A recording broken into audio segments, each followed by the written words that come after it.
Hi మోసగాలు ఈ March 19th release అవుతుంది. ఈ సందర్భంగా ఈ మూవీ ఎలాగో మేమందరం స్కామ్ల గురించి వీటి గురించే తీసాం కాబట్టి రియల్ లైఫ్ స్కామ్స్ ఎలా ఉంటుంది, అసలు ఎలా మోసపోతున్నారు, దానికి ఎలాంటి జాగ్రత్తలు తీసుకోవాలి, అసలు ద ఐడియా బిహైండ్ దిస్ వీటి గురించి కనుక్కోవడానికి నేను హైదరాబాద్ పోలీస్ కమిషనర్ గారిని రిక్వెస్ట్ చేయడం జరిగింది. ఆయన అనుమతి ఇచ్చి ఏసీపీ ప్రసాద్ గారిని, మన ఎస్ఐ మదన్ గారిని వీళ్ళిద్దరిని పంపించారు. So I'm going to ask few interesting questions. So let us here వాళ్ళ దగ్గర నుంచే విన్నాం. ఎలా ఉన్నారు ప్రసాద్ గారు? హాయ్ అండి, నమస్తే. I'm fine. మీరు ఎలా ఉన్నారు? I'm doing good. Cinema release అవుతుంది, టెన్షన్లో ఉన్నాం మేము. మాధవ్ గారు మీరు ఆల్ వెల్. వండర్ఫుల్ అండి, వండర్ఫుల్. మోసగాళ్ళు అనే సినిమా చేస్తున్నామండి. దాంట్లో ఏంటంటే 2017లో బాంబే పోలీసులు, ముంబై పోలీసులు ఈ స్కామ్ని ఆపారు. ఒక బ్రదర్ అండ్ సిస్టర్ కలిసి దాదాపు ఒక 800 మందిని ఉద్యోగంలో పెట్టుకొని కాల్ సెంటర్ నడుపుతూ ఇక్కడి నుంచి అమెరికాకు ఫోన్ చేసేవారు. అక్కడి నుంచి డార్క్ నెట్లో సంపాదించారు ఇన్ఫర్మేషన్ అంతా. ఫోన్ చేసి మేము ఐఆర్ఎస్ అంటే ఇంటర్నల్ రెవెన్యూ సర్వీస్, ఈ అమెరికన్స్ది ఉంది, మేము అక్కడి నుంచి ఫోన్ చేసి మాట్లాడుతున్నాం అంటే మీరు ట్యాక్సెస్ కట్టాలి, మీరు కట్టకపోతే ఇప్పుడు ఒక అరగంటలో పోలీసులు వచ్చి మిమ్మల్ని అరెస్ట్ చేసుకొని వెళ్తున్నారు అని ఇలాగ ఒక స్కామ్ రన్ చేసి 2800 కోట్లు స్కామ్ చేశారు వాళ్ళు. సో దాన్ని బయటపెట్టింది ఒక డీసీపీ అక్కడ, ఆయనకి అక్కడ బాంబేలో ఉన్నారు. సో ఆ కథ చాలా ఇంట్రెస్టింగ్గా ఉంది. పనిచేస్తున్న 8000 మందిలో దాదాపు ఒక 7000 మందికి అది ఒక స్కామ్ అని తెలియలే. So it was more like మాకు లెజిటిమేట్గా సరే అన్నీ అవుట్సోర్స్ చేస్తున్నారు కదా, ఇది కూడా అవుట్సోర్స్ చేసి మనల్ని చేయమన్నారు కదా అని. సో నాకు చాలా ఇంట్రెస్టింగ్గా ఉంది. ఇంకోటి కూడా జరిగింది ఏంటంటే, నేను అక్కడ ఈ మూవీ కోసం రిలేటెడ్ వర్క్ కోసం వెళ్ళినప్పుడు నాకు ఒక అమెరికా నెంబర్ ఉంది. ఆ నెంబర్కి ఒకడు ఫోన్ చేశాడు. ఆయన ఫోన్ చేసి అరగంట సేపు కాన్వర్సేషన్ నా దగ్గర రికార్డెడ్ ఉంది. చాలా కన్విన్సింగ్గా మాట్లాడు. పోలీసులు వస్తున్నారు, అరెస్ట్ చేస్తారు, నువ్వు ఇది కట్టలేదు, ఇది $3000 కట్టాలి, అర్జెంటుగా కట్టు, అది ఇదని. బిగినింగ్ వాళ్ళు వైర్ ట్రాన్స్ఫర్లో ఒప్పుకునే వాళ్ళు వెస్టర్న్ యూనియన్లో, అది ఆపేసి గిఫ్ట్ కార్డ్ ద్వారా నంబర్లు ఏమంటే మేము తీసుకుంటున్నారు. వన్స్ గిఫ్ట్ కార్డులో వెళ్తే మీకు తెలియదేం లేదుగా, ఇంకా అది మళ్ళీ వచ్చేది కూడా. సో ఇప్పుడు అది మేము చేసిన సినిమా అంతా అసలు వాళ్ళు ఎందుకు చేశారు, ఎలా చేశారు, టెక్నికల్గా ఎలా జరిగిందో అంతా ఇదం. ఇప్పుడు I would like to ask you, మీ ఇద్దరిని, ఇప్పుడు మీకు చాలా కేసులు వస్తూ ఉంటాయి ఇలాగా సైబర్ క్రైమ్ అది ఇదని. ఇప్పుడు కరెక్ట్గా మీరు కూర్చున్నప్పుడు మీకు ఒక ఫోన్ వచ్చింది, ఏదో డేటింగ్ యాప్లో డబ్బులు బాగొట్టుకున్నాడు, ఎఫ్ఐఆర్ ఫైల్ చేయండి అని. సో బేసిక్గా ఈ స్కామ్లని ఎప్పుడు స్టార్ట్ అయ్యాయి? ఇవి దాదాపు ఒక 15 years నుంచి నడుస్తున్నాయి. 15 సంవత్సరాలు. 15 సంవత్సరాల నుంచి. ఇనీషియల్గా ఏంటంటే అప్పుడు మనకు అసలు యూపీఐ ట్రాన్సాక్షన్స్ అనేవి లేవు. ఈ పేటిఎంలు, పేయూలు, ఫోన్పేలు, గూగుల్ పేలు అనేవి లేవు. ఆ టైంలో మన ఇండియాలో స్టార్ట్ చేసింది ఫస్ట్ నైజీరియన్స్ అని చెప్పుకోవచ్చు. వాళ్ళు ఏంటంటే మీకు కోకోకోలా లాటరీ వచ్చింది అని చెప్పి ఎస్ఎంఎస్లు, బల్క్ ఎస్ఎంఎస్లు పంపుతారు. కొన్ని లక్షల మందికి బల్క్ ఎస్ఎంఎస్లు పంపిస్తే అందులో ఏదో ఒక 0.001% రెస్పాండ్ అయ్యేవాడు. అంటే కొంతకాలం అనుగుణంగా ఏంటంటే మనకి రెస్పాండ్ అయ్యే వాళ్ళ పర్సంటేజ్ తగ్గిపోయింది. ఇనీషియల్గా మీకు కోకోకోలా లాటరీ వచ్చింది, $35,000 వచ్చినాయి, లేదంటే $3.5 million వచ్చినాయి అంటారు. Claim the prize money, please contact అని ఒక మెయిల్ ఐడి ఇస్తారు. అంటే అక్కడ నుంచి కమ్యూనికేషన్ అంతా మెయిల్ ఐడి ద్వారానే జరగాలన్నట్లు అనమాట. బల్క్ ఎస్ఎంఎస్లో మెసేజ్ వస్తుంది, తర్వాత ఒక మెయిల్ ఐడి ఇస్తాడు, లేదంటే ఫోన్ నెంబర్ ఇస్తాడు. ఆ ఫోన్ నెంబర్ కనుక కాంటాక్ట్ అయితే మీ అమౌంట్ సేఫ్గా ఉంది, we are going to send the amount, కానీ కొన్ని లీగల్ ప్రాసెసెస్ ఉన్నాయి అని ముందు వీళ్ళ బయోడేటా తెప్పించుకుంటారు. బయోడేటా తెప్పించుకున్న తర్వాత లీగల్ ప్రాసెస్ అని చెప్పేసి ఇక్కడ నుంచి ఏంటంటే యూకే నుంచి పౌండ్స్ రూపంలో ఉంటుంది, అదంతా ఇండియా పంపించాలంటే కన్వర్షన్ చేయాలి. దాన్ని కన్వర్షన్ ఛార్జెస్ అని, తర్వాత ఆర్బీఐ ఛార్జెస్ అని, ఇలా వేరియస్ ప్లీజ్ చెప్పి డబ్బులు కలెక్ట్ చేసుకునేవాళ్ళు. అవన్నీ కూడా ఢిల్లీలో ఉన్న కొన్ని అకౌంట్స్కి ట్రాన్స్ఫర్ చేయమని అడిగేవాళ్ళు. ప్రైవేట్ అకౌంట్స్ ఢిల్లీలో బ్యాంక్ అకౌంట్స్ వీళ్ళు బ్యాంక్ అకౌంట్స్కి ట్రాన్స్ఫర్ చేసేవాళ్ళు. అంత ఎంత డబ్బు కడుతున్నా ట్రాన్స్ఫర్ డబ్బు మనం కట్టిపోతూనే ఉంటాయి కానీ మనకు ప్రైజ్ మనీ రాదు. ఇంకా వీళ్ళకి కట్టే కెపాసిటీ అయిపోయిన తర్వాత గ్రహించేవాళ్ళు. తర్వాత మనం పోయి వెరిఫై చేస్తే ఈ ఫోన్ నెంబరు ఇట్లా కొంతమందిని చీట్ చేసిన తర్వాత ఫోన్ నెంబర్ తీసి పడేస్తారు. అది స్విచ్ ఆఫ్ అయిపోతుంది. కాలర్ని కనుక్కోవడం చాలా కష్టమయ్యేది. కాలర్ డేటా చూస్తే అందరూ విక్టిమ్సే ఉంటారు. అటువంటి పరిస్థితుల్లో మనకి ఈ బ్యాంక్ అకౌంట్స్ అనేదే ఇంపార్టెంట్ కీ రోల్ ప్లే చేసేది ఇన్వెస్టిగేషన్లో. ఇనీషియల్గా ఏంటంటే మనం పోయి చూసినప్పుడు అందరూ కూడా దొరికేవాళ్ళు అకౌంట్ హోల్డర్స్ దొరికేవాళ్ళు. వాళ్ళందరూ ఇన్నోసెంట్ పర్సన్స్. వాళ్ళు ఏంటంటే మాకు పలానా వ్యక్తి వచ్చి నాకు కొంచెం డబ్బులు వచ్చేది ఉంది, నాకు బ్యాంక్ అకౌంట్ ప్రాబ్లం ఉంది, మీ అకౌంట్ ఇస్తే కనుక నేను మీ అకౌంట్లో వేయించుకుంటాను, వేయించుకొని ఆ అకౌంట్ వాడుకున్నందుకు గాను ఏదో మీకు 2,000 3,000 ఇస్తాను అని చెప్పి మా మాటలు చెప్తే మేము నమ్మి ఇచ్చినాము. అకౌంట్ వాడుకున్న తర్వాత ఆ అకౌంట్లో వచ్చిన డబ్బులన్నీ తీసి ఆ వ్యక్తికి ఇచ్చేసినాం. అతను తీసుకుని మాకు 2,000 ఇచ్చినాడు. తర్వాత ఏమయ్యాడో మాకు తెలియదు. ఎవరు ఆ వ్యక్తి అంటే నైజీరియన్ కంట్రీకి సంబంధించిన వ్యక్తి. పేరు ఏదో చెప్తారు, జాన్ అని చెప్పినాడు, దాని ఫెర్నాండెజ్ అని చెప్పినాడు, రాబర్ట్ అని చెప్పినాడు, ఇట్లా పేరు ఒకటి చెప్తారు. ఆ పేరు ఫేక్ నేమ్ చెప్తాడు వీళ్ళకి. ఇంక తర్వాత వాళ్ళ కాంటాక్ట్ నెంబరు, కాంటాక్ట్ ఇన్ఫర్మేషన్ ఏమీ ఉండదు. దీంతో ఇంకా మనం ఒకవేళ అరెస్ట్ చేస్తే వీళ్ళని బుక్ చేయాలా, ఎందుకంటే ఎవిడెన్స్ వీళ్ళ మీదే ఉంటుంది. వీళ్ళ అకౌంట్లో డబ్బులు వచ్చినట్లు ఉంటుంది కాబట్టి వీళ్ళనే అరెస్ట్ చేయాలి. వీళ్ళని అరెస్ట్ చేస్తే ఎవిడెన్స్ పరంగా వీళ్ళకి కన్విక్షన్ తెప్పించడానికి అంతవరకు ఓకే, కానీ మనకు మనీ రికవరీ పార్ట్ అనేది ఉండదు. ఎందుకంటే వీళ్ళు ఒక రకమైన విక్టిమ్సే, అరెస్ట్ చేసి కూడా ఉపయోగం లేదు. కాబట్టి అటువంటి పరిస్థితి ఉండేది. తర్వాత అది ఏమైందంటే ట్రాన్స్ఫార్మ్ అయిపోయి ఢిల్లీలో ఇటువంటి ఫేక్ అకౌంట్స్ ప్రొవైడ్ చేసే ఏజెంట్లు తయారైపోయినారు. ఈ ఫేక్ ఏజెంట్స్కి నైజీరియన్స్ ఏంటంటే ఇలా అయితే ఒక్కోసారి ఏమవుతుందంటే ఈ అకౌంట్స్ ప్రొవైడ్ చేసిన వాళ్ళు ఇన్ఫర్మేషన్ ఇచ్చేవాళ్ళు, ఫలానా నైజీరియన్ ఇచ్చినాడు, నా ఎమ్మటి వస్తే నేను వాళ్ళని పట్టిస్తానని చెప్పి చాలా కేసులు పట్టించారు కూడా. అట్లా ఇలా జెన్యున్ అకౌంట్స్లో డబ్బులు వేయటం వల్ల ఏంటంటే మనం దొరికిపోతున్నాం. కాబట్టి ఇది కుదరదు, మనం ఏం చేయాలంటే అకౌంట్స్ కూడా ఫేక్ వే పెట్టేయాలని చెప్పేసి ఏజెంట్స్కి వీళ్ళే ట్రైనింగ్ ఇవ్వడం, దేశంలో ఉన్న అన్ని ప్రాంతాలకు పంపడం. అంటే ఇప్పుడు ఇన్వెస్టిగేటర్ని 10 దగ్గరలు తిప్పాలి. 10 లక్షలు పోతే దేశమంతా తిరిగి రావాల్సి వస్తే కనుక ఇన్వెస్టిగేటర్కి ఇబ్బంది అవుతుంది. ఒక్క కేసులో దేశంలో ఉన్న అన్ని ప్లేసులు తిరగాలంటే ఇబ్బంది. కాబట్టి వీళ్ళు ఏంటంటే ఆర్గనైజ్డ్ క్రైమ్ లాగా ఈ ఎవరైతే ఏజెంట్స్ ఉన్నారో అకౌంట్స్ ప్రొవైడ్ చేసే ఏజెంట్స్ వాళ్ళకి ట్రైనింగ్ ఇస్తారు. ట్రైనింగ్ ఇచ్చి బెంగళూరు ఒక ట్రిప్, తర్వాత పూనా ఒక ట్రిప్, బాంబే ఒక ట్రిప్, గుజరాత్ ఒక ట్రిప్, కలకత్తా ఒక ట్రిప్, ఇలా అన్ని మేజర్ సిటీస్కి పంపించి వెళ్ళేటప్పుడే ముందే ఫేక్ డాక్యుమెంట్స్ తయారు చేసుకుని వెళ్తారు. వీళ్ళకి అకౌంట్స్ ఓపెనింగ్ అనేది వెనతో పెట్టిన విద్య. ఎందుకంటే ప్రొఫెషనల్గా ఓపెన్ చేస్తారు, రోజు వీళ్ళ ప్రొఫెషనే అది. ఫేక్ అకౌంట్స్ ఓపెన్ చేయటం, అవి నైజీరియన్స్కి సప్లై చేయటం, దాంట్లో 10% కమిషన్ తీసుకోవటం. అంటే ఇప్పుడు అకౌంట్లో డబ్బులు పడిన తర్వాత డ్రా చేసేది ఎవరు? ఇంకా వీళ్ళే, ఈ ఏజెంటే డ్రా చేస్తారు. ఏజెంట్ అన్నిటి డెబిట్ కార్డులు అతని దగ్గరే పెట్టుకొని ఫోన్ వస్తుంది ఆయనకి. ఒక ఏజెంటు ఒక్కడికే సప్లై చేయడు, ఒక 10-15 నైజీరియన్స్కి సప్లై చేస్తాడు. అలాగే ఒక నైజీరియన్ ఒక ఏజెంట్ దగ్గరే తీసుకోడు. ఎందుకంటే ఒక ఏజెంట్ దగ్గర తీసుకున్నాడు, ఈరోజు ₹1,00,00,000 వచ్చేది ఉంది, ₹1,00,00,000 ఒకే ఏజెంట్ దగ్గర వేపిస్తే వాడు ₹1,00,00,000 డ్రా చేసుకుంటే ఇవ్వకుండా పారిపోతాడు. అందుకని చెప్పేసి 10 ఏజెంట్స్ దగ్గర తీసుకుంటారు. ఎక్కువ అమౌంట్స్ పడాల్సి వచ్చినప్పుడు ఏం చేయంటే ఒక ఏజెంట్ దగ్గర 5 లక్షలు, ఇంకొక ఏజెంట్ దగ్గర 5 లక్షలు, ఇంకొక ఏజెంట్ దగ్గర 5 లక్షలు, ఇలా ఎక్కువ మొత్తం డబ్బులు వస్తున్నాయి అనుకున్నప్పుడు డిస్ట్రిబ్యూట్ చేస్తారు ఏజెంట్స్కి. ఇప్పుడు 5 లక్షలు వచ్చిన ఏజెంట్స్ అంటే పారిపోడు.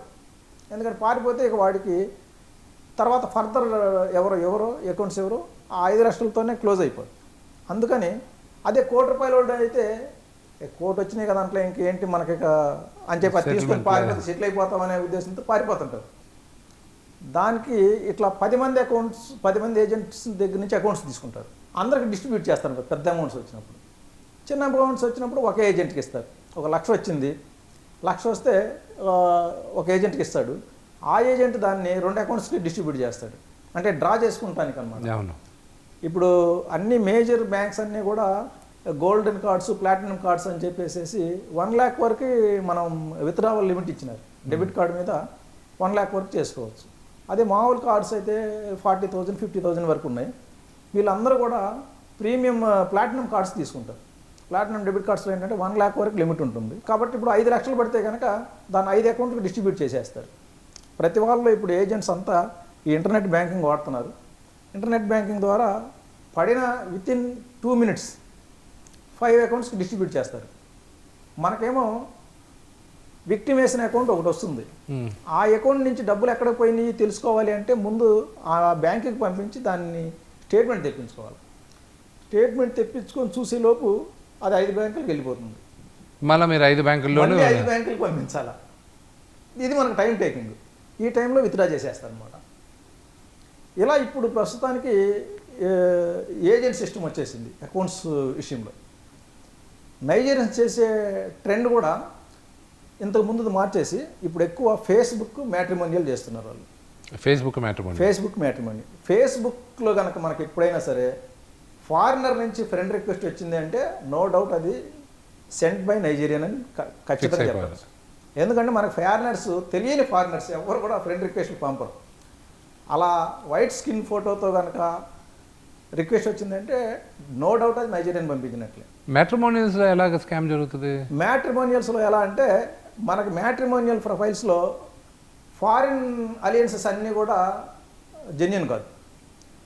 అందులో దాదాపు ఒక 20% ఫేక్ ఉంటాయి. పేర్లేమో ఇండియన్ పేర్లు ఉంటాయి, ఫొటోస్ ఏమో ఫారిన్ ఫొటోస్ ఉంటాయి, అంటే వైట్ స్కిన్ ఫొటోస్. మనం చూస్తేనేమో పేరు ఇండియన్ పేరు ఉండగానే మనం అట్రాక్ట్ అవుతాం. ప్రొఫైల్ చాలా చాలా క్వాలిఫైడ్ ప్రొఫైల్ అనమాట. డాక్టర్స్, ఇంజనీర్స్, మంచి ప్రొఫెషనల్స్ లాగా క్రియేట్ చేస్తారు. బాగా హై ఎర్నింగ్ ఉన్నట్లుగా చూపిస్తారు. చూపించి వాళ్ళే రిక్వెస్ట్ పంపుతారు మనకి. పంపితే మనం చూడగానే ఎవరైనా మంచి ప్రొఫైల్ ఫారిన్ యూకే నుంచి వచ్చిందంటే మన వాళ్ళు ఆటోమేటిక్గా అట్రాక్ట్ అవుతారు. అవి కాంటాక్ట్ చేస్తే వాడికి వాళ్ళ ముందు ఒక వాట్సాప్ నెంబర్ ఇస్తాడు, +44తో స్టార్ట్ అయ్యే వాట్సాప్ నెంబర్. అది చూడంగా మన వాళ్ళు నిజంగా బ్రిటన్ నుంచి వస్తుందని చెప్పి నమ్మి చాటింగ్ చేస్తారు. వాళ్ళు పంపేది ఎట్లా అంటే ఇండిపెండెంట్గా ఉండి జాబ్ చేసే విమెన్ని ఎంచుకుంటారు. ఉమెన్ ఏమో జెంట్స్ని ఎంచుకుంటారు. మెన్ అంటే వాళ్ళు క్రియేట్ చేసేది అన్ని ప్రొఫైల్స్ టార్గెట్ చేస్తారు. కానీ ప్రొఫైల్స్ అన్నీ కూడా నైజీరియన్ మేల్సే క్రియేట్ చేస్తారు. అంతా వాళ్ళే చేస్తారు. ఇండియాలో అయితే ఉండరు, వాళ్ళు ఉంటారు. ఉండేదంతా ఇండియాలోనే, ఢిల్లీలో, ముంబైలోనే ఉంటారు వాళ్ళు. ఎంతమంది ఉంటారండి? అంత కూడా చాలామంది ఉన్నారు. అంత నెట్వర్క్ ఉంది వాళ్ళకి. ఇక్కడ ఉంది వాళ్ళకి. అది చెప్పాలంటే గ్లోబల్లీ ఆర్గనైజ్డ్ క్రైమ్ అదా. ఇంతకు ముందు ఏంటంటే, ఇప్పుడు కూడా ఇంతకు ముందని కాదు, ఇప్పుడు వాళ్ళు ఒక మెయిల్ పంపించారు అంటే మెయిల్ ఆరిజినేషన్ నైజీరియాలో ఉంటుంది, ఆర్ యూకేలో ఉంటుంది. యూకేలో ఉన్న మెయిల్స్ ఇన్ఫర్మేషన్ మనకు రాదు, సర్వర్ ఆరిజినేషన్ ఏమో నైజీరియా నుంచి వస్తుంది. మెయిల్ చూసుకున్న తర్వాత కమ్యూనికేషన్ డీటెయిల్స్, ఏదైనా ఫోన్ నెంబర్లు కావాలంటే ఒక +44 నెంబర్ వస్తుంది. దాంతో చాటింగ్ చేస్తేనేమో ఢిల్లీలో ఉన్నోడు మాట్లాడుతుంటాడు. ఇంతకుముందు ఎట్లా అంటే ఢిల్లీలో ఉన్న వాళ్ళు యూకేలో ఉన్న వాళ్ళ ఫ్రెండ్స్ యొక్క ఫోన్ నెంబర్స్ తీసుకొని వాట్సాప్ ఇక్కడ యాక్టివేట్ చేసుకునేవాళ్ళు. మనకి వాట్సాప్లో ఏంటంటే ఏదైనా ఫోన్ నెంబర్తో రిజిస్టర్ చేస్తే ఆ ఫోన్కి ఒక ఓటీపీ పంపుతారు. వీళ్ళు యూకే నెంబర్ పెట్టి యాక్టివేట్ చేస్తారు. యూకేలో ఉన్న ఫోన్ నెంబర్కి ఓటీపీ పోద్ది. వీళ్ళ ఫ్రెండ్ నెంబర్ ఇస్తారు అక్కడ, ఆ ఓటీపీ వీళ్ళు తెలుసుకొని దాన్ని ఇక్కడ యాక్టివేట్ చేస్తారు.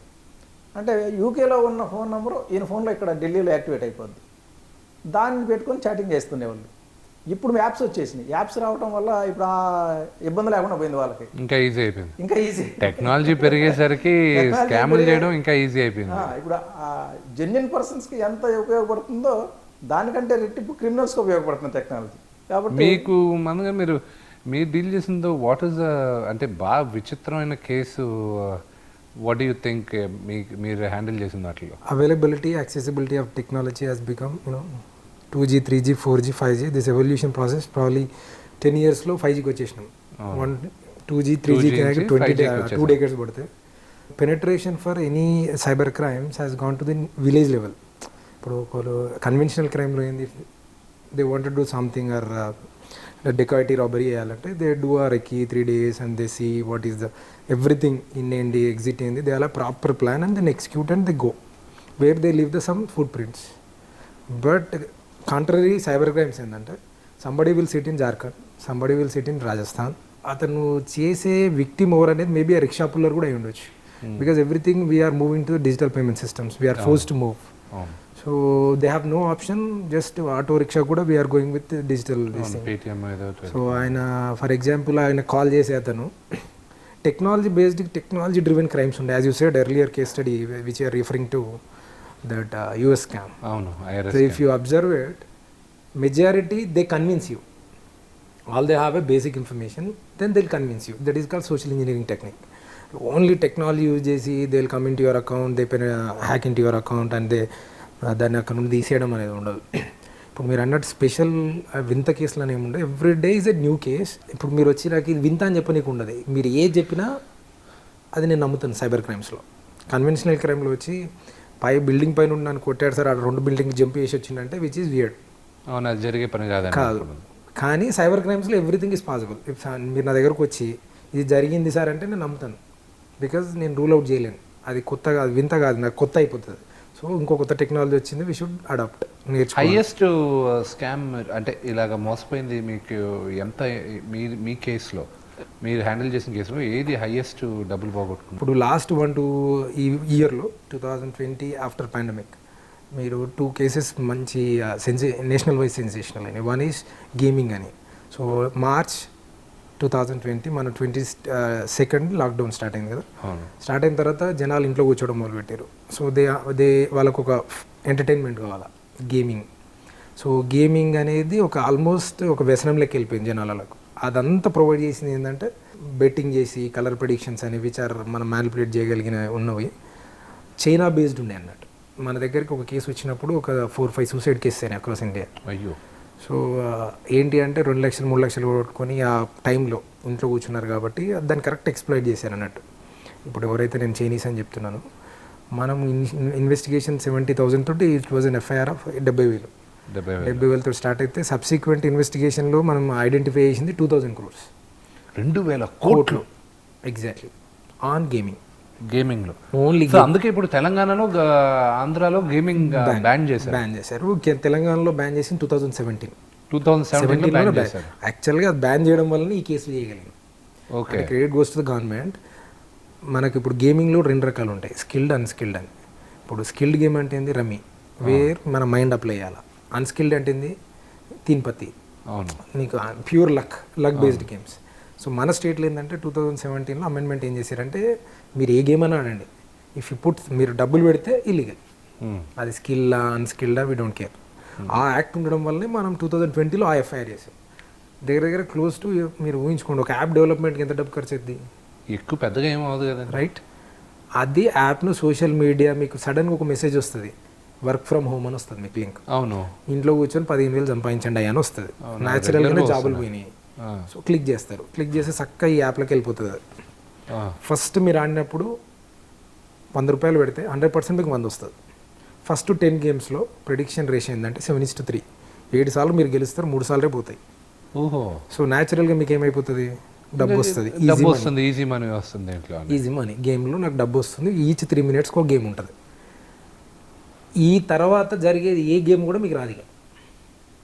ఇంకా అడిక్ట్ అయిపోయి డబ్బులు పెడుతూనే ఉంటాడు. ఆ అమౌంట్ మనకు అసలు మేమే షాక్ అయిపోయాం, 2,000 crores అది. అబ్బా. ఇది ఇలా ఉంటే దీని సబ్సిక్వెంట్ మళ్ళీ కొత్తగా మీరు చూసి ఉంటారు, కాల్ మనీ అని, ఇన్స్టెంట్ లోన్స్ అని. మన దగ్గర మళ్ళీ ఆ కేసు ఇన్వెస్టిగేషన్, అది కూడా అంతే. మనకు బేసిక్ 1-2 కంప్లైంట్స్ ఇస్తే volume of the transaction is around 25,000 crores. Again కోట్లు, 25,000 కోట్లు. నేను 3,000 కోట్లు అమెరికా డబ్బు ఎక్కువ అనుకుంటున్నా, ఇది 25,000 కోట్లు మన ఊర్లోనే జరుగుతుంది. And for your information, entire money is Indian money, మొత్తం ఇండియన్స్ మనీ. అండ్ మొత్తం sponsored, organised, orchestrated by the out of Indian jurisdiction, suppose to be Singapore, Hong Kong are China. అక్కడి నుంచి వీళ్ళు డైరెక్షన్స్ ఇస్తున్నారు, మన వాళ్ళు చేస్తున్నారు. మనకి ఈ ప్రాసెస్లో కొన్ని 100 షెల్ కంపెనీస్ దొరికినాయి, 100 అకౌంట్లు దొరికినాయి. సింగపూర్, చైనా ఇక్కడ ఉన్న వాళ్ళు ఇండియన్సా, వాళ్ళ చైనాలో లాస్ట్ 2 years వరకు కూడా దిస్ ఈజ్ లీగల్, గేమింగ్ కానీ లోన్స్ ఇదంతా. అక్కడ ఒక స్టేజ్ దాటిపోయేసరికి అక్కడ శాంక్షన్స్ వచ్చేసినాయి, మీరు ఇది చేయకూడదు అని. వాళ్ళు they are searching for other markets, South Asia markets మీద పడ్డారు. సో అందులో పొటెన్షియల్ కంట్రీ ఏది అంటే మనం. ఇన్స్టెంట్ లోన్స్ లో మొన్న 75,000 ఇది బెంగళూరులో ఒక చైనీస్ నేషనల్ పట్టుకున్నారు, ఇలాగ లోన్లు ఇచ్చి ఎక్కువ ఇంట్రెస్ట్లు కలెక్ట్ చేశారు. ఇదే కేసు. ఇప్పుడు మన పోలీస్ స్టేషన్లో మనం ఒక చైనీస్ విత్ టిబెటియన్స్ టోటల్ 20 మెంబర్స్ని అరెస్ట్ చేసాం. వీళ్ళు ఏంటి 1,000 రూపాయలు మీకు 5,000 లోన్ ఉంటే 3,000 ఇస్తారు. 1 వీక్లో మీరు 5,000 కట్టాలా. అంటే suppose to be rate of interest is close to 300% with in 1 week. పోనీ వీళ్ళంతా ఓవర్ విక్టిమ్స్ డబ్బున్న వాళ్ళ 5,000 లోన్ ఒకటి తీసుకుంటాడు. అంత మామూలు వాళ్ళే కదా, బీపీఎల్ ఫ్యామిలీస్. అవును, below poverty line. Exactly. So they squeeze the money of వాళ్ళ దగ్గర. ఇప్పుడు నేను డబ్బున్నోడి దగ్గరకి ఇవ్వడు, డబ్బు లేనోడికి 5,000-10,000 వాడిని తీసుకుంటాడు. ఆటో రిక్షా డ్రైవర్లకి, వీళ్ళకి పానీపూరి షాపులు పెట్టిన వీళ్ళ దగ్గర డబ్బులు చేసేది. ఎగ్జాక్ట్లీ. మళ్ళీ ఇందులో స్టూడెంట్స్ తీసుకుంటారు. ఇది మళ్ళీ ఎట్లా కనెక్టెడ్ ఉంటుంది, ఇంటర్ కనెక్టెడ్ క్రైమ్ అంటే స్టూడెంట్ తీసుకుంటాడు. ఇంట్లో వెళ్ళకుంటే instant loan without any verification కాబట్టి 5,000 తీసుకుంటాడు. ఈ హ్యాస్ టు రీపే. దేనికి ఇంకో క్రైమ్ దేనికి ఆలోచిస్తాడు. ఇంట్లో ఇప్పుడు డబ్బులు కట్టకపోతే, నేను స్టూడెంట్ని 5,000 తీసుకున్నాను, నేను ఇన్స్టెంట్గా లోన్ ఇచ్చారు, వాళ్ళ దగ్గర నేను డబ్బులు తీసుకున్నా, ఒక 10 రోజుల్లో కట్టాలన్నారు, నేను కట్టలేదు, నా దగ్గర ఎలా వసూలు చేస్తారు? ఫస్ట్ వాళ్ళు డబ్బులు డిస్పర్స్మెంట్ ఎట్లా చేస్తారు మీకు? App through. అవును. When you install an app, ఆ యాప్ మీరు ఇన్స్టాల్ చేస్తే మీ phone content as it is copy అయిపోతుంది, ఇంక్లూడింగ్ ఎవ్రీ యాక్సెస్. జనరల్గా టిపికల్ ఆల్ యాప్స్కి అదే కదా అడుగుతాం, allow us to access your contacts అంటే పాష్గా అడుగుతాం. నీ ఫోన్ నాకు ఇచ్చే అనకుండా కొద్దిగా ట్యాగ్ పెట్టి కింద సబ్ లైన్స్ పెడతాం, access your gallery, access your mic, which means మన కాపీ అక్కడ రన్ ఉంది. ఆ డేటాలో ఎవరెవరు ఉంటారు? డాడ్, మామ్ అందరూ ఉంటాం. మీరు కట్టకపోతే నెక్స్ట్ 10 minutesలో ఫస్ట్ మీకు కాల్స్ వస్తాయి. అబ్యూస్ అంటే abuse to the core. Core అంటే ఆ humiliation you can't face it, అందుకే సూసైడ్ చేసుకున్నట్టు. ప్లస్ మీ ఫ్యామిలీని హ్యూమిలియేట్ చేస్తారు, వీడు చోర్ అని, ఇంకా సో మచ్ అబ్యూజివ్ లాంగ్వేజ్. ఇదంతా కాకపోతే మీ ఫోటోలు ఇమేజ్ మార్క్ చేసి మీ కాంటాక్ట్స్ ఉన్న వాట్సాప్ గ్రూప్లు క్రియేట్ చేసి వాళ్ళని అందులో మెంబర్లు చేసి మీ ఫోన్ మీ ఇమేజ్ అని వేసి దానికి ట్యాగ్ లైన్లు వేస్తారు, ఏ చోరా అని. ఇంకా వినకపోతే మార్ఫింగ్ చేసి ఇంకా అడ్డమైన ఇమేజ్లన్నీ వేస్తారు. అంటే by crook or any way of method మీకు ఏదో విధంగా మీ దగ్గర డబ్బులు అయితే వదలరాలి. ఇప్పుడు 10,000 5,000 వాడు వితౌట్ ఎనీ షూరిటీ ఇస్తున్నాడంటే వాడు ఏ రేంజ్లోకి వెళ్తాడు? ఎక్కడికైనా వెళ్ళి చేసుకుంటాడు. ఇవన్నీ చేయడానికి కాల్ సెంటర్స్ అక్రాస్ ఇండియా మీరు చెప్పినట్టే ఒక్కో కాల్ సెంటర్లో 1000 మంది పిల్లలు. ఓహో, నాకు ఇదొకటి తగిలిందండి. మా దగ్గర మనకి విద్యానికేతన్ దాంట్లో ఒక వ్యక్తిని తీసుకున్నాం, ఒక ఇన్ఛార్జ్గా, ఒక డిపార్ట్మెంట్ ఇన్ఛార్జ్గా తీసుకున్నాం. తీసుకున్న తర్వాత అతను కొంచెం స్ట్రిక్ట్గా ఉన్నాడు, బాగా స్ట్రిక్ట్గా ఉన్నాడు. ఉన్నవాళ్ళు పాత వాళ్ళందరూ కంప్లైంట్ చేయడం మొదలెట్టారు, ఇతను ఇలా ఉన్నాడు అలా ఉన్నాడు. సార్ నా మనసులో ఏంటి, కొత్త వాళ్ళని ఎవరైనా తీసుకొచ్చినప్పుడు అతను కొంచెం రూల్స్ని ఫాలో అవుతూ పాత వాళ్ళకి కొంచెం ఇబ్బంది కలిగిస్తున్నాడు అన్నా. ఒకరోజు మార్నింగ్ నాకు ఒక వాట్సాప్ గ్రూప్లో ఈ చోర్ హే ఇసుకో, ఇతను ఎవరికైనా తెలుసా అని ఒక 200 మంది మెసేజెస్లో అది గ్రూప్లో యాడ్ చేశాడు నన్ను. ఇదేంటి వీడి గురించి మొన్నే కదా మన వాళ్ళు ఏదో అంటున్నారు, మన వాళ్ళు ఏమన్నా చేశారని ఇప్పుడు తెలుస్తుంటే పాపం అతను ఇలాగే ఏదో ఒక షార్ట్ టర్మ్ లోన్ తీసుకుంటాడు. So just imagine they pumped around ఒక 7,000 కోట్లు పంప్ చేసి 1 yearలో 20,000 కోట్లు తీసుకెళ్ళిపోయారు. అబ్బా, రేట్ ఆఫ్ ఇంట్రెస్ట్ 300+. ఇది మాఫియానే అనుకోవచ్చుగా, కొత్త మాఫియా, ఆర్గనైజ్డ్ క్రైమ్. ఇది ఒక రకమైన మాఫియా. సో ఇప్పుడు వాట్ ఈస్ యువర్ రికమెండేషన్ అండి? ఇప్పుడు ఎంతోమంది యంగ్స్టర్స్ ఇవన్నీ ఇలాగా వెళ్తున్నారు కదా, 1 wordలో చెప్పాలంటే ఎవ్వరు కానీ ఫోన్లో మీకు క్విక్ మనీ వస్తుంది, క్విక్గా గ్యాంబుల్ చేసి డబ్బులు వస్తుంది, ఇవన్నీ అసలు టోటల్ అవాయిడ్ చేయాలి. ఖచ్చితంగా టోటల్గా అవాయిడ్ చేశారు. ఇప్పుడు వన్స్ డబ్బులు నా చేతిలో నుంచి వెళ్ళిందంటే ఇంకా వచ్చే ప్రసక్తే లేదు. అంటే ఇది లోన్ తీసుకుంటున్నారు కదా, లోన్ సంగతి వదిలేండి. ఇప్పుడు మీరు అన్నారు డేటింగ్ యాప్లో డబ్బులు పోయాయని, అవును, పోతే ఇంక వచ్చే పరిస్థితే లేదు. అంటే ఆ క్రిమినల్ని పట్టుకుంటే తప్ప, లేకపోతే రికవరీ కావడం కష్టం. మీరు చెప్పే ఉద్దేశం ప్రకారం వాడు అన్ని బ్యాంక్ ట్రాన్స్ఫర్లు చేసుకొని అన్ని వెళ్ళిపోతుంటే ఎక్కడ పట్టుకుంటాం మనం వాళ్ళని? పట్టుకోవడం కూడా చాలా డిఫికల్ట్ అయిపోయింది. అంటే రోజు ఏంటంటే క్రిమినల్ కూడా అప్డేట్ అవుతున్నాడు. మనం వాడిని పట్టుకునే ప్రొసీజర్ ఎలా ఉంది గమనించి ఒక ప్రొసీజర్లో మనం పట్టుకున్నాం, నెక్స్ట్ వచ్చేసరికి వాడు అప్డేట్ అయిపోయి ఆ ప్రొసీజర్లో దొరకకుండా జాగ్రత్త పడుతున్నాడు, వేరే దానికి వెళ్ళిపోతాం. మా డ్రైవర్, మా అమ్మ డ్రైవర్ ఉన్నారు పాపం, ఆ అబ్బాయి ఏదో బజాజ్ ఆటో ఫైనాన్స్ ఏదో వచ్చిందంటే దాన్ని ఏదో క్లిక్ చేశాడు, కట్ చేసి వాడు అకౌంట్లో 75,000 ఆటో డెబిట్ అయిపోయింది. వాడు లైఫ్ సేవింగ్స్ అంతా అదే. ఎగ్జాక్ట్లీ. పాపం ఎన్నో 4-5 సంవత్సరాల నుంచి మిగిలి పెట్టుకునే డబ్బు 75,000 పోయింది. సరే మేము ఉండే ఏదో కాస్త కోసం మేము ఇచ్చాం అనుకోండి, బట్ ఇవ్వగలిగాం, ఏదో ఆ మొత్తం ఇవ్వలేకపోయినా కాస్త కోసం మేము కొంచెం సపోర్ట్ చేసాం. ఇవ్వలేని వాళ్ళ పరిస్థితి, పోయిన వాళ్ళ పరిస్థితి. అవును. So how do you prevent this? దీన్ని ఎలా ఆపగలవా మనం? అంటే ప్రివెన్షన్ ఏం లేదు సార్ ఇందులో.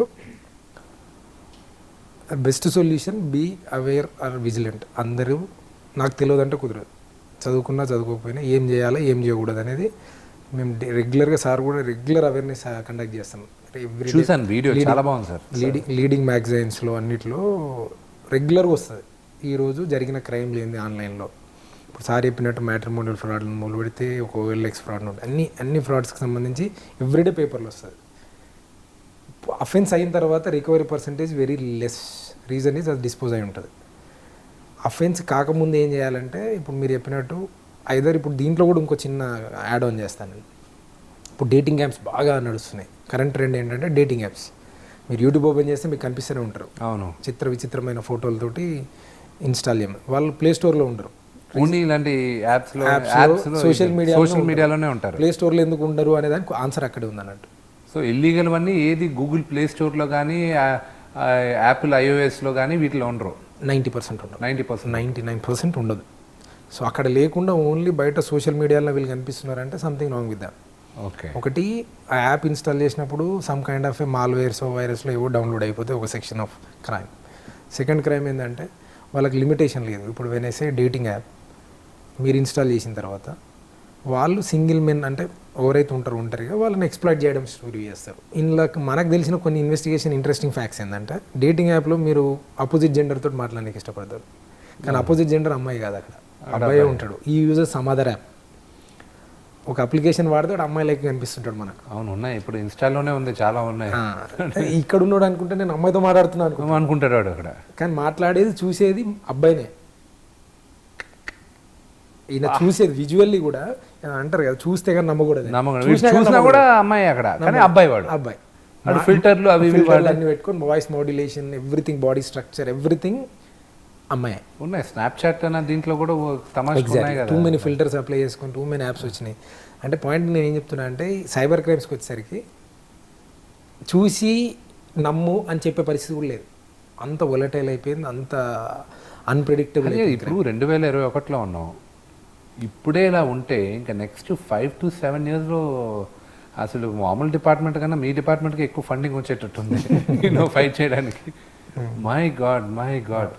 అండ్ దీనికి విక్టిమ్స్ అంతా మేజర్గా చిన్న టౌన్స్లో ఉన్న వాళ్ళు, విలేజెస్, స్టూడెంట్స్ వీళ్ళే ఉంటారు మేజర్గా. మనం అలా అనుకుంటున్నాం, కానీ మనకి ఈ రిపోర్టింగ్ చూస్తే అందరూ కూడా మా హైదరాబాద్ సిటీ చుట్టుపక్కల ప్రాంతాల వాళ్ళు హైదరాబాద్ సిటీ వాళ్ళే ఎక్కువ ఉన్నారు. ఎడ్యుకేటెడ్, అంత బాగా తెలిసిన.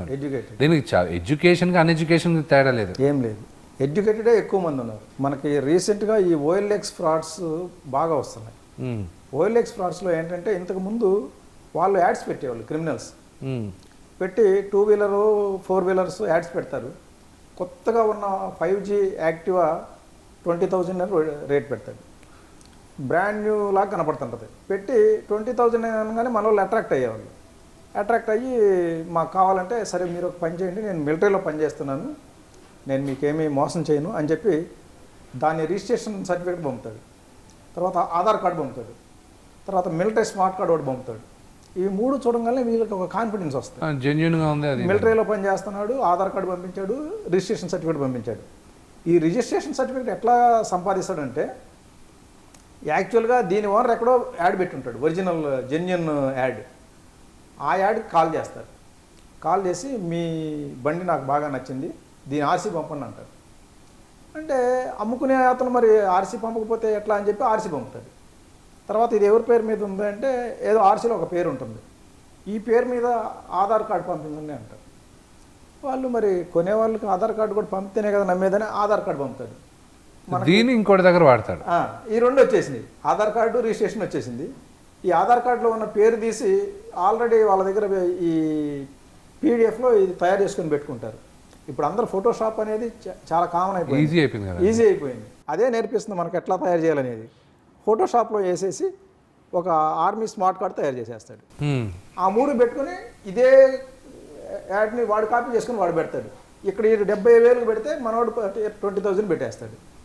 పెట్టేస్తే చూసే వాళ్ళకి 2 కనపడతాయి, 70,000 కనపడుద్ది, 20,000 కనపడుద్ది. అది ఇది ఒకటే ఫోటో, కానీ 70,000 అంటే కాస్ట్లీ కాబట్టి వీడికే కాల్ చేస్తాడు.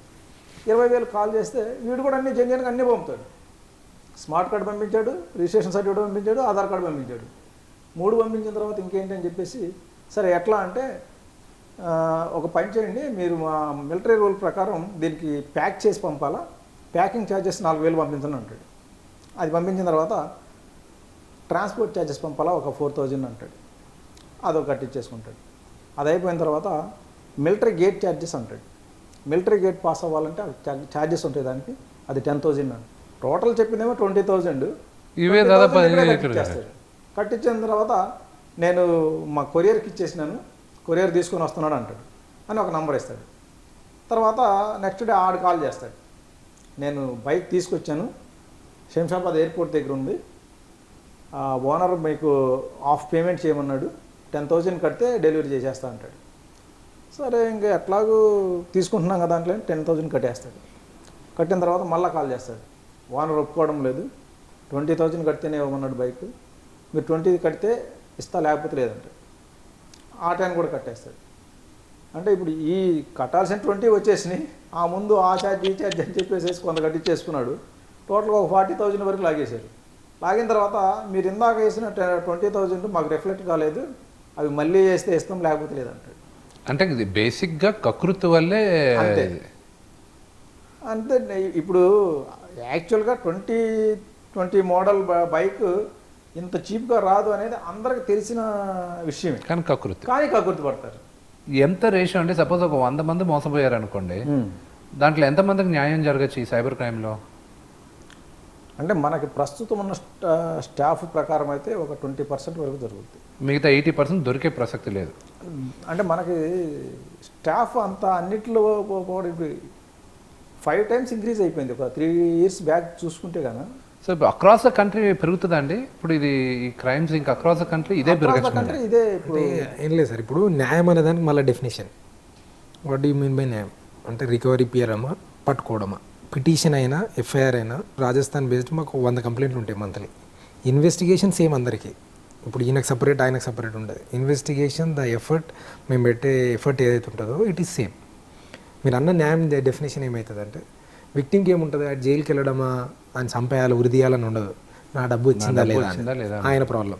మా ప్రాబ్లం ఏంది, అక్కడికి వెళ్ళి ఇప్పుడు సార్ చెప్పినట్టు చాలా అన్కన్వెన్షనల్గా ఉంటుంది. వాళ్ళు బేసికలీ మైగ్రేటెడ్ ఫ్రమ్ పాకిస్తాన్ అట్లా ఉంటారు, ఎక్కువ క్రౌడ్, సర్టన్ కమ్యూనిటీస్ ఉంటారు, ఫెరోషియస్గా ఉంటారు. తీసుకెళ్ళి చిన్న పిల్లల్ని ముంగటేయడం, లేడీస్ ముందుకు రావడం, ముసలోళ్ళు రావడం, అట్లా అంటే మనకు చాలా అన్కంఫర్టబుల్ సిచ్యువేషన్ బాగా క్రియేట్ చేస్తారు. ఇప్పుడు వాళ్ళు అతి కష్టం మీద ఒకరిద్దరిని పట్టుకొస్తాం, వాళ్ళకి ఏముంటుంది, దాన్ని 100 మందిని చీటి 10,000 చేసి ఉంటే 10 lakhs. ఆయన 10 lakhs ఎందుకు రికవర్ ఇస్తాడు, వచ్చి జైలుకి వెళ్తాడు, బెయిల్ తీసుకొని మళ్ళీ పోతాడు. 100 మంది కంప్లైంట్ చేయరుగా. ఎగ్జాక్ట్లీ. ఇప్పుడు 100 మంది చేసినా మా ఇన్వెస్టిగేషన్ సేమ్ ఉంటుంది, వీళ్ళందరూ లీడ్ టు ఒక విలేజ్కి వస్తాయి, 2 విలేజ్కి వస్తాయి. కానీ రికవరీ ప్రాసెస్ అనేది సార్ ఫస్ట్లో అయిపోయినట్టు సేమ్ అగైన్ అక్కడికి వస్తుంది బాల్ గేమ్. న్యాయము అంటే ఆయనకు అది న్యాయం. ఆ న్యాయం రోడ్ బ్లాక్ ఏంటంటే ఈ వ్యక్తి ఎవడైతే అక్యూజ్డ్ ఉంటారో వాళ్ళు ఒక ఆర్గనైజ్డ్గా అయిపోయారు, వాళ్ళకు ఒక సెటప్ అయిపోయింది, డబ్బులు ఖర్చు అయిపోయింది, డబ్బులు అంతా డిస్పోజ్ చేసుకోవడం, జైలుకి వెళ్ళడం, కానీ ఏదున్నా వాళ్ళు కూడా ఒక ప్రాసెస్కి వచ్చేసారు. అది కాదు, ఎంత స్మార్ట్ కాకపోతే డెకాయిటీ చేసేవాడు ఆన్లైన్ స్కామ్లు, ఇలాగ SMS స్కామ్లు, ఇలా అక్కడికి ఎవాల్వ్ అయిపోయి ఉన్నారు. అంతే, అమేజింగ్. సో మనకి ఇంకొకటి ఏంటంటే పోలీసులు మూవబుల్ ప్రాపర్టీని సీజ్ చేయొచ్చు. వీళ్ళు ఏంటంటే మూవబుల్ ప్రాపర్టీ అంటే మనీ కానీ ఏదైనా మూవబుల్ థింగ్స్ పర్చేజ్ చేస్తే మనం వాటిని ఈ క్రైమ్ ప్రొసీడ్స్ అని చెప్పేసి రాసుకొని అవన్నీ సీజ్ చేసి తీసుకోవచ్చు. ఇమ్మూవబుల్ ప్రాపర్టీని సీజ్ చేయడానికి లేదు. వాళ్ళు ఇప్పుడు ఈ డబ్బునంతా కూడా హౌస్ కన్స్ట్రక్షన్ చేసేసేసి నేను ఇల్లు కట్టుకున్నా అంటే దానికి పోలీసు అధికారులకు పవర్ లేదా, ఇల్లు ఏం చేయలేరు. లూప్ హోల్స్ కూడా పట్టుకున్నారు దాంట్లో. వావ్, అది ఆర్గనైజ్ చేశారు. అన్ఆర్గనైజ్డ్ ఉన్నది కాస్త బికాజ్ వాళ్ళకి ఈజీ మనీ వస్తుంది. దీనికి ఒకే ఒకటి ఏంటంటే కకృతి లేకుండా ఉంటే, ఇది అదే డేటింగ్లో అయినా సరే, ఎక్కడైనా ఈ కొనే దీంట్లో అయినా సరే, SMSలో తెలియని వాళ్ళు మెసేజ్ పంపిస్తే వాట్సాప్లో కానీ ఇంపాసిబుల్, దాని అసలు రిప్లై కూడా చేయకూడదు. మొన్న రీసెంట్గా మాకు ఒక కేసు వచ్చింది. అందులో ఒక డాక్టర్ ఆయన ఈ డేటింగ్ యాప్లో చూశాడు. ఆ డేటింగ్ యాప్లో వాళ్ళ నంబర్లు ఇస్తారు. మనకేంటంటే ఈ డేటింగ్ యాప్స్ చేసేవాళ్ళు చాలా ఆర్గనైజ్డ్ క్రైమ్ చేస్తారు. వాళ్ళు కొన్ని కాల్ సెంటర్స్ పెడతారు. కాల్ సెంటర్స్ ఎక్కువగా మనకి వెస్ట్ బెంగాల్లో ఉన్నాయి, వెస్ట్ బెంగాల్ అండ్ ఢిల్లీ. ఈ కాల్ సెంటర్స్లో అమ్మాయిని కూర్చోబెడతారు. ఈ డేటింగ్ యాప్స్ కూడా సోషల్ మీడియా ద్వారా ప్రచారం చేస్తారు. మనకు సోషల్ మీడియాలో వచ్చే యాడ్స్ని కనుక క్లిక్ చేసి అందులో మన పేర్లు నంబర్లు ఇచ్చేసి లేదంటే వాళ్ళ కనపడిన నంబర్లు మనం కాల్ చేస్తే కనుక అమ్మాయిలు మాట్లాడతారు. అమ్మాయిలు మాట్లాడి మా కంపెనీ రూల్స్ ప్రకారం, మా క్లబ్ రూల్స్ అంటారు, మా క్లబ్ రూల్స్ ప్రకారం మీరు ముందు రిజిస్ట్రేషన్ చేసుకోవాలంటారు. రిజిస్ట్రేషన్ పేరుతో కొంత డబ్బులు తీసుకుంటారు, ఓ 10,000 20,000. తర్వాత మెంబర్షిప్ తీసుకోవాలా, మెంబర్షిప్ తీసుకుంటేనే మీకు సర్వీస్ ప్రొవైడ్ చేస్తామంటారు. మెంబర్షిప్ పెంచేస్తారు 1 lakh to 2 lakhs. తర్వాత మా కంపెనీ రూల్స్ ప్రకారం hotel booking charges, transport charges, boutique charges ఇవన్నీ కూడా మీరే పే చేయాలా. ఇవన్నీ ఇంకొక 2 lakhs. ఎంత కట్టినా సరే ఏదో ఒక వంక చెప్పి ఇంకా డబ్బులు కట్టాలి అని చెప్పి వేస్తుంటారు. అలా మొన్న ఒక డాక్టర్ 30 lakhs కట్టేసింది. అబ్బా, 30 lakhs కట్టింది ఎందుకు కట్టినాడు అంటే కేవలం అతనికి ఈ చాటింగ్ ద్వారా ఈ ఫోన్ కాల్స్లో అమ్మాయిలు మాట్లాడి ఈయన ఇంప్రెస్ చేస్తున్నారు. అడిక్ట్ అయిపోయాడు. స్వీట్ వర్డ్స్తో ఇంప్రెస్ చేస్తున్నారు. అప్పుడప్పుడు వీడియోస్ చూపిస్తున్నారు ఈ మాయ చూసుకొని. దానికి ఇంప్రెస్ అయిపోయిన 30 లక్షలు వేసినాడు. సరే కేసు కట్టినాము, కేసు కట్టి చెప్పినాం, బాబు ఇదంతా కూడా కేవలం ఫోన్లో మాటలు చెప్పి డబ్బులు కాజేస్తారు, జాగ్రత్తగా ఉండని చెప్పినాం. అయినా కూడా మళ్ళీ పోయి ఆ నంబర్లని మళ్ళీ కాల్ చేసి మళ్ళీ వాళ్ళకి డబ్బులు ఇవ్వడం ఆపకుండా మళ్ళీ ఇంకా అడిక్షన్ అంతే, అంటే అడిక్ట్ అయిపోయాడు అనమాట. ఇప్పుడు మరి అటువంటి వాళ్ళు ఇంకా అలాంటి వాళ్ళని పట్టుకోలేము. అక్కడ కలకట్టాకి వెళ్ళి రిసోర్సెస్ కూడా ఉండాలి కదా. రిసోర్సెస్ ఉండాలి. మనకేంటంటే ఇప్పుడు మనకున్న స్టాఫ్ స్ట్రెంత్కి ప్రతి కేసులో బయటకు పోయి పట్టుకురావడం అనేది ఇంపాసిబుల్ అది. ఇప్పుడు మనకు వచ్చే కంప్లైంట్స్లో 95% of the accused they are staying outside. ఓహో, out of the state. Particularly దగ్గర కూడా కాదు, మనకేదో పక్కన చెన్నైయో బెంగళూరు ఈ ఒరిస్సా మధ్యప్రదేశ్ అయితే తొందరగా పోయి రావచ్చు. 25 to 30% ఢిల్లీ, ఇంకొక 20% గుజరాత్, ఒక 30% వెస్ట్ బెంగాల్, మిగతావి ముంబై. 5 to 10% సౌత్ నుంచి అవుతాయి. మన లోకల్ అండ్ సౌత్ స్టేట్ నుంచి వచ్చేది 5 to 10% ఉంటాయి.